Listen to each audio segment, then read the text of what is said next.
Good morning students, मैं CM Sharma स्वागत करता हूं आप सभी का इस ऑनलाइन स्टडी प्रोग्राम में। बेटा आज एक्सरसाइज 5.3 का क्वेश्चन नंबर सेकंड समझना है आपको। मैं समझता हूं क्वेश्चन नंबर फर्स्ट के ऑल पार्ट्स आपने सॉल्व कर लिए होंगे। अब सेकंड क्वेश्चन है आपको समझना है। यहाँ पर इसमें क्वेश्चन में दिया है कि find the sum of the following AP. यहाँ पर 2 पार्ट है। सेकंड नंबर पर एपी गिवन है, इस एपी का आपको सम फाइंड करना है। Find the sum of the following AP, इसका मैंने सेकंड पार्ट नोट किया है सेकंड क्वेश्चन का। उसका रीजन है कि यहाँ पर फ्रैक्शन में टर्म आ रही है 10 whole 1/2।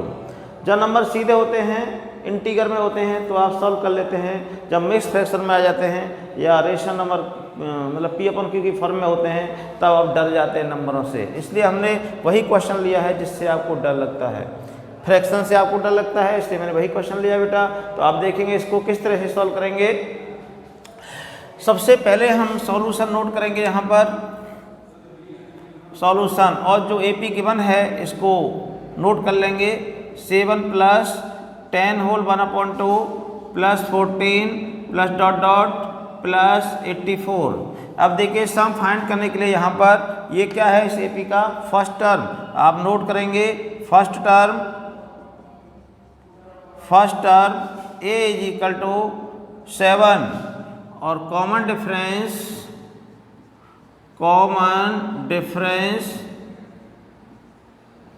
d = a2 - a1। Common difference क्या होता है, second term minus first term या third term minus second term. तो इसमें से इसको माइनस करना है। तो इस नंबर को हम 10.5 लिख सकते हैं या फिर 10 2 या 20 और 21/2। तो हम इसको 21/2 से नोट कर लेते हैं -7। इस नंबर को 10 होल 1/2 है, इसको 21/2 से नोट कर सकते हैं। 2 से इसे मल्टीप्लाई कर दीजिए, 2 10 या 20 और +1 21/2 या 10.5 भी ले सकते हैं। अब इसको सब्ट्रैक्ट करने के लिए आप क्या करेंगे, एलसीएम लेंगे।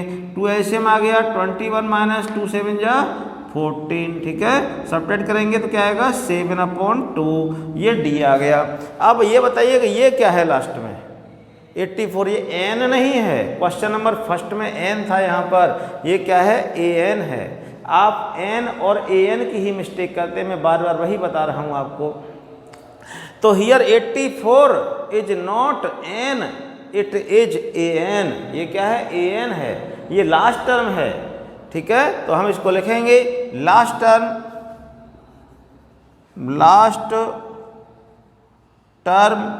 an = 84। इसी को हम एल भी कहते हैं। क्या कहते हैं, एल से नोट करें या एन से, एक ही बात होगी। लास्ट टर्म को एन कहते हैं। तो बेटा जब सम फाइंड करना है तो सम फाइंड करने के लिए हमें एन चाहिए। 2 फॉर्मूले सम फाइंड करने के लिए एन की वैल्यू तो दोनों में चाहिए। n/2 दोनों फॉर्मूलों में आता है। एक है n/2 Sn = n/2 × a + l। दूसरा फॉर्मूला है Sn = n/2 × 2a + n - 1 × d। तो n की वैल्यू तो चाहिए, विदाउट n तो सम फाइंड नहीं होगा। तो आपको सबसे पहले n की वैल्यू फाइंड करना है कि इसमें कितनी टर्म हैं। टर्मों का पता नहीं है तो हम क्या फाइंड करेंगे, पहले n, वैल्यू ऑफ n। अब n की वैल्यू कैसे आएगी, तो आपके पास an दे रखा है, ये क्या है an है, an। तो आप वही फॉर्मूला अप्लाई करेंगे जो 5.2 में आपने पढ़ा। Here an = 84। देखिए an = क्या है 84 है, और n की वैल्यू फाइंड करना है तो an का ही फॉर्मूला अप्लाई कर दीजिए, जो गिवन है उसी का फॉर्मूला अप्लाई कर देंगे। an का फॉर्मूला होता है a + n - 1 × d। 84 अपने प्लेस पर आया समझ, an के प्लेस पर an का फॉर्मूला हमने लगा दिया यहाँ पर। अब वैल्यू पुट कर दीजिए, तो a की वैल्यू क्या देखिए, a की वैल्यू है 7। तो यहाँ जाएगा 7 + n हमको फाइंड करना है, तो n को n रहने देंगे। और d की वैल्यू क्या है 7/2, तो यहाँ पर 7/2 आ जाएगा = 84। ठीक, अब n की वैल्यू फाइंड करने के लिए इसको हम सिंप्लीफाई करेंगे। इस ब्रैकेट को ओपन करेंगे तो 7/2 के अंदर मल्टीप्लाई हो जाएगी, जो हो जाएगा 7/2n - 7/2। 7/2 की n से मल्टीप्लाई हुई 7/2n हो गया, -1 से मल्टीप्लाई हुई 7/2 आ जाएगा = 84। अब आपको फिर डर लगा होगा, मुझे पता है कि अपॉन में 2 आ रहा है, अपॉन में कोई नंबर आया और आपको फीवर आया समझ लो, है ना। फीवर मत बुलाओ भाई, कोरोना चल रहा है, डॉक्टर इलाज करने के लिए भी तैयार नहीं होंगे, इसलिए आप फीवर मत बुलाइए। इस फीवर को दूर कर देते हैं पहले। जिस चीज़ से आपको डर लग रहा है उसको दूर करना है पहले। आपको अपॉन से डर लगता है तो हम क्या करेंगे, नीचे अपॉन में जितने कांस्टेंट आ रहे होते हैं, नंबर आ रहे होते हैं, न्यूमेरिकल वैल्यू, इनका एलसीएम ले लेते हैं। एलसीएम क्या आएगा, इसका 2 आएगा। जो एलसीएम आता है उससे बोथ साइड्स मल्टीप्लाई कर देते हैं। तो यहाँ पर नोट करेंगे बोथ साइड्स मल्टीप्लाई बाई 2, या तो बोथ साइड 2 से मल्टीप्लाई कर दीजिए, या फिर लेफ्ट साइड का एलसीएम ले लो, राइट का अलग से एलसीएम ले लो, फिर क्रॉस मल्टीप्लाई कर दीजिए, वो भी चल जाएगा। ठीक है, तो यहाँ पर 2 एलसीएम आएगा, इसे 2 से मल्टीप्लाई करेंगे, 2 7 जा 14, और यहाँ 2 से मल्टीप्लाई करेंगे 2 कैंसिल हो जाएगा, क्या रह जाएगा 7n। यहाँ पर 2 से मल्टीप्लाई करेंगे, ये 2 कैंसिल हो जाएगा, क्या रह जाएगा 7। यहाँ 2 से मल्टीप्लाई करेंगे 2 4 जा 8 और 2 6 जा 18। कई बच्चे मल्टीप्लाई करते हैं तो उस समय वो क्या करते हैं, इधर तो लेफ्ट साइड में मल्टीप्लाई कर देते हैं, राइट साइड में मल्टीप्लाई करना भूल जाते हैं। राइट में मल्टीप्लाई नहीं करोगे तो रॉन्ग हो जाएगा क्वेश्चन। जब मल्टीप्लाई करेंगे तो बोथ साइड्स मल्टीप्लाई करेंगे, ओनली वन साइड मल्टीप्लाई करने से आपका कैलकुलेशन रॉन्ग हो जाएगा। अब आप क्या करेंगे, यहाँ पर 14 - 7 कितना रहा 7 plus 7n is equal to 168। 7n is equal to 168 minus 7 को राइट साइड लेंगे, सब्ट्रैक्ट हो जाएगा।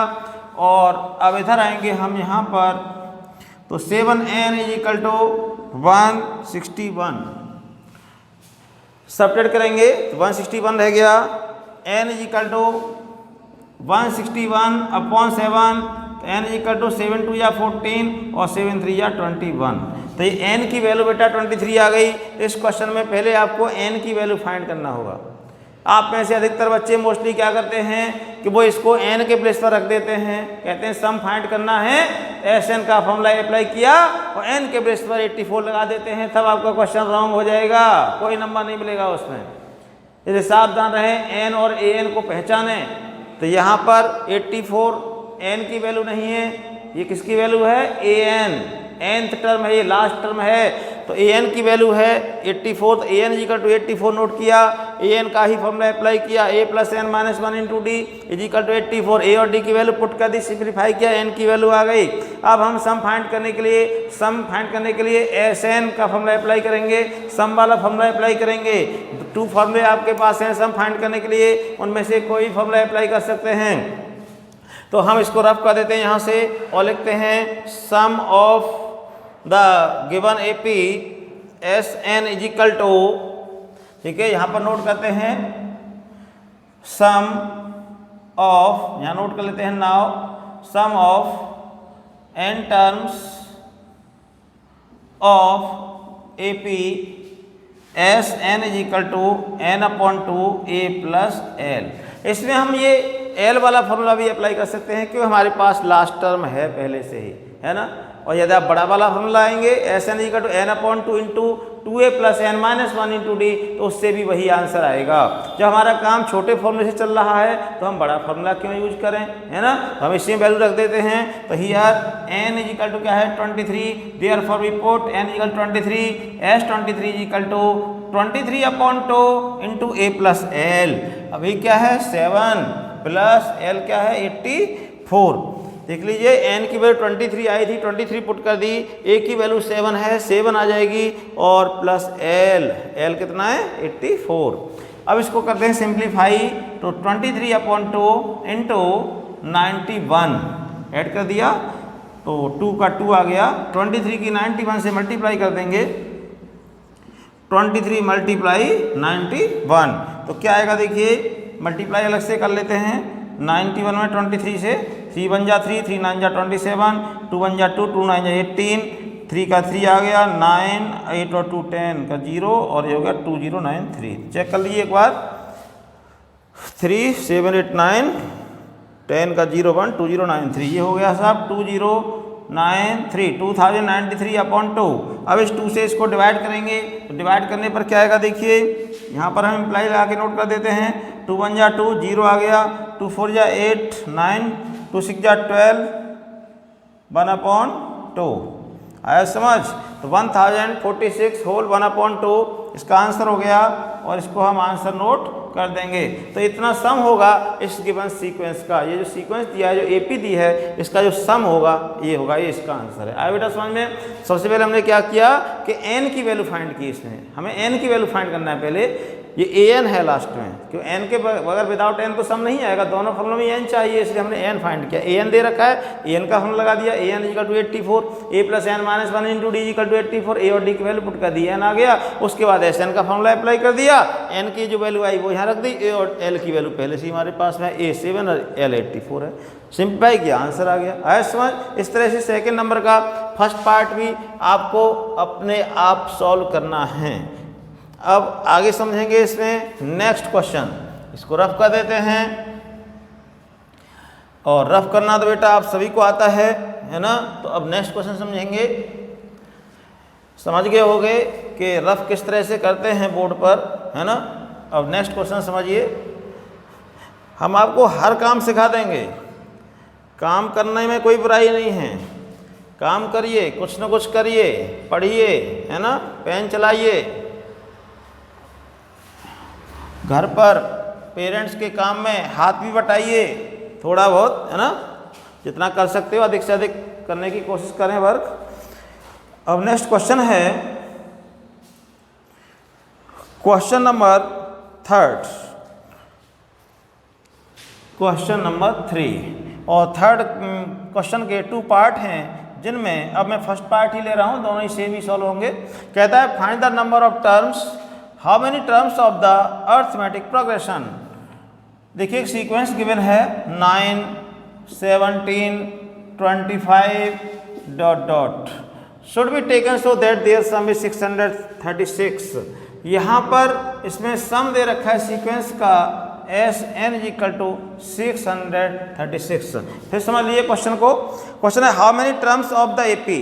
ये एपी गिवन है, इसकी कितनी टर्म का सम 636 होगा, ये आपको बताना है। How many terms of the AP should be taken so that their sum is 636। इसकी एपी की कितनी टर्म ली जाएं कि उनका सम 636 हो। ठीक, तो देखिए किस तरह सॉल्व करेंगे। तो यहाँ पर जो एपी गिवन है हमें, एस एन तो दे रखा है। फर्स्ट टर्म को नोट कर लेते हैं। First term of AP a is equal to 9, common difference d is equal to A2 minus A1 is equal to 17 minus 9 is equal to 8। ये डी आ गया। अब फाइंड क्या करना है, एन कितनी टर्म है इसमें, एन इज इक्वल टू, हमने क्वेश्चन मार्क लगा दिया, सम दे रखा है। ठीक, तो जो गिवन है उसी का फॉर्मूला अप्लाई कर दें, क्योंकि एन फाइंड करने का कोई फॉर्मूला तो है नहीं। इससे पहले अभी आपने क्वेश्चन में देखा, वहाँ पर लास्ट टर्म बताती हमको ए एन दिया था और एन फाइंड करना था, जो गिवन था उसी का तो फॉर्मूला अप्लाई किया हमने। ए एन इक्वल टू 84 दे रखा था, a plus n minus 1 into d equal to 84। Similarly यहाँ पर एस एन गिवन है, एस एन का ही फॉर्मूला अप्लाई कर देंगे। इधर नोट कर लेते हैं, देखिए, या यहीं पर नोट कर लेते हैं। S n is equal to 636, ये गिवन है। क्या है, गिवन। अब एस एन का फॉर्मूला क्या होता है, लास्ट टर्म तो हमको पता नहीं है, इसलिए लास्ट टर्म वाला फॉर्मूला नहीं लगाएंगे। कौन सा फॉर्मूला लगाएंगे, n upon two 2a plus n minus 1 into d is equal to 636। S n दिया है, एस एन का यही फॉर्मूला होता है, n upon two 2a plus n minus 1 into d. यदि हाँ हमें लास्ट टर्म गिवन होती, यहाँ पर लास्ट टर्म को पता होती, तो फिर हम एस एन की जगह पर एन अपॉन टू इंटू ए प्लस एल नोट कर देते हैं यहाँ पर, लेकिन लास्ट टर्म हमें पता नहीं है, इसलिए हमने ये ए और डी वाला फॉर्मूला लगा दिया, क्योंकि यहाँ पर हमको ए और डी पता है क्या है। ए की वैल्यू 9 है और डी की वैल्यू 8 है। अब इस वैल्यू पुट कर देंगे, ए की वैल्यू रख देंगे 9 और डी की जगह पर 8 रख देंगे, और सिंप्लीफाई करने पर एन की वैल्यू आ जाएगी हमारी। तो देखिए एन हमको फाइंड करना है, तो एन रहेगा 2 इंटू ए क्या है 9 plus n minus 1 into d कितना है 8 इज इक्वल टू 636। तो एन अपॉन टू 9 टू या 18 plus 8 n minus 8 is equal to 636। N upon two 18 minus 8 कितना हो गया 10 plus 8n is equal to 636। अब इसमें 2 कॉमन है तो उसको कॉमन ले लेते हैं हम 2 को, यहाँ आ जाएगा n/2 इंटू 2 कॉमन ले लिया, 5 plus 4n is equal to 636। मान लीजिए कि इसमें कॉमन नहीं होता तो कोई बात नहीं, फिर इस 2 को हम उधर भेज देते, वहाँ मल्टीप्लाई हो जाएगा, उधर जाकर के 2 यहाँ से चलेगा वहाँ पहुँच जाएगा मल्टीप्लाई 2 में, ठीक है। यहाँ कॉमन आ गया, इस 2 से 2 कैंसिल हो गया, ये रह गया n into 5 plus 4n is equal to 636। बेटा फिर समझ लो ये कॉमन नहीं है, कोई बात नहीं, तो फिर इस 2 को वहाँ भेज देंगे मल्टीप्लाई, यानी बोथ साइड मल्टीप्लाई बाई 2 ऐसे समझ लेना। यहाँ 2 से मल्टीप्लाई करेंगे कैंसिल हो जाएगा, यहाँ पर मल्टीप्लाई 2 लग जाएगा वहाँ पर। अब इस ब्रैकेट को ओपन करेंगे तो क्या आएगा, 5n plus 4n square equal to 636, और इसको ऐसे नोट कर सकते हैं 4n square plus 5n minus 636 equal to 0। देखिए स्टैंडर्ड फॉर्म में जमा दिया हमने इसको, 4n स्क्वायर प्लस 5n, और इस नंबर को इधर लाएंगे तो माइनस हो गया इज इक्वल टू 0। अब इसके क्या करेंगे आप, फैक्टर। ये कैसी इक्वेशन बन गई, क्वाड्रेटिक इक्वेशन। इसको रफ कर लेते हैं यहाँ से, और इसके फैक्टर करने के बाद हम n की वैल्यू फाइंड करेंगे। जो भी वैल्यू आएगी n की वो ऑलवेज पॉजिटिव होती है और इंटीगर होती है, याद रखना है। जो पॉजिटिव भी आए और इंटीगर भी हो वही n की वैल्यू होगी। इसके फैक्टर करने हैं, फिर से नोट कर लेते हैं क्वेश्चन को यहाँ पर, 4n square plus 5n minus 636 equal to 0। Factor कैसे करेंगे बेटा, 4n स्क्वायर प्लस ये ब्रैकेट आ गया n माइनस 636 इक्वल टू 0। अब जो पीछे साइन है माइनस का वो यहाँ पर लग जाएगा। अब आपको क्या करना है, 4 की मल्टीप्लाई करनी है 636 में, मल्टीप्लाई बाई 4, इन दोनों की मल्टीप्लाई कर लेते हैं a और c की, 4 6 जा 24, 2544 यही आया, चेक कर लीजिए। 4 6 24, 4 3 12, और 2 14 का 4 1 रह गया, 4 6 24 और 1 25, तो ये आया 2544 मल्टीप्लाई आया। अब आपको ऐसे 2 नंबर लाने हो कि मल्टीप्लाई तो 2544 हो और माइनस करने पर 5 आए, तो ऐसे कौन से 2 नंबर हैं, कितना आए, तो ये पता कैसे चलेगा बेटा, मुझे तो याद है लेकिन आपको लर्न नहीं है, रटना थोड़ी है, समझना है। तो क्या करेंगे आप, इसके प्राइम फैक्टर कर लीजिए इस तरह से, जैसे एलसीएम लेते हैं ना उस तरह से। तो ये किससे डिवाइड होगा, देखिए यहाँ पर ये किससे डिवाइड होगा बताइए, ये नंबर 2 से डिवाइड हो रहा है यहाँ पर, है ना। 2 1 जा 2, 2 2 जा 4, 2 7 जा 14 और 2 2 जा 4, ठीक है। ये 2 से डिवाइड कर दिया मैंने इसको, और फिर से 2 से डिवाइड हो जाएगा, 2 6 जा 12, 2 3 जा 6, 2 6 जा 12, 2 3 जा 6,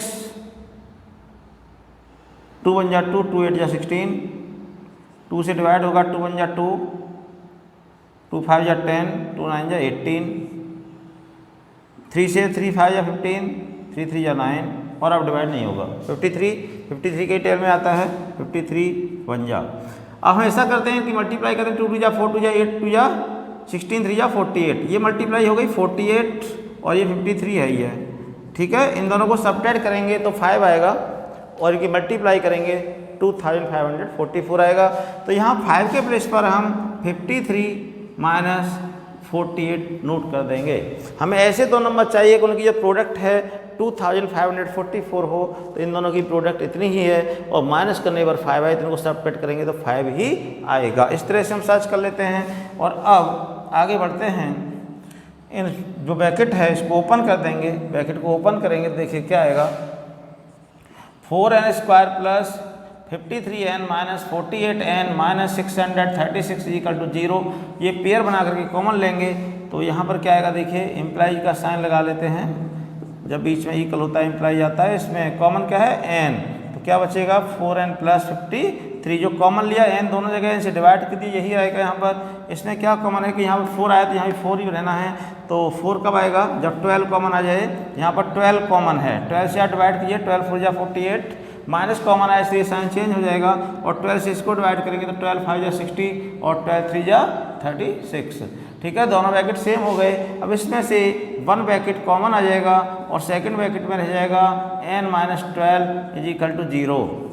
अब आप लिखेंगे if 4n plus 53 is equal to 0, then देखिए first bracket equal to 0, then 4n is equal to -53 और n इज इक्वल टू -53/4। तो एक तो n की वैल्यू ये आई -53/4। अब ये इंटीगर नहीं है और पॉजिटिव भी नहीं है ना, it is not positive integer, therefore it's impossible. अब ये कैसा है, इम्पॉसिबल है, ये n की वैल्यू नहीं हो सकती, n की वैल्यू ऑलवेज पॉजिटिव इंटीगर होती है। फिर लिखेंगे if n - 12 is equal to 0 then n - 12 is equal to 0 लिया, then n is equal to 12। तो ये पॉसिबल वैल्यू है और यही इसका आंसर है। देयरफॉर जो आपको AP गिवन है उसकी 12 टर्म्स का जो सम होगा वो 636 होगा। ठीक आया बेटा समझ में। इस तरह क्वेश्चन नंबर 3 का सेकंड पार्ट भी आपको अपने आप सॉल्व करना है। ठीक, तो बेटा आज की वीडियो में इतना ही रहेगा, घर पर प्रैक्टिस करते रहें ठीक से। Thank you very much, okay bye.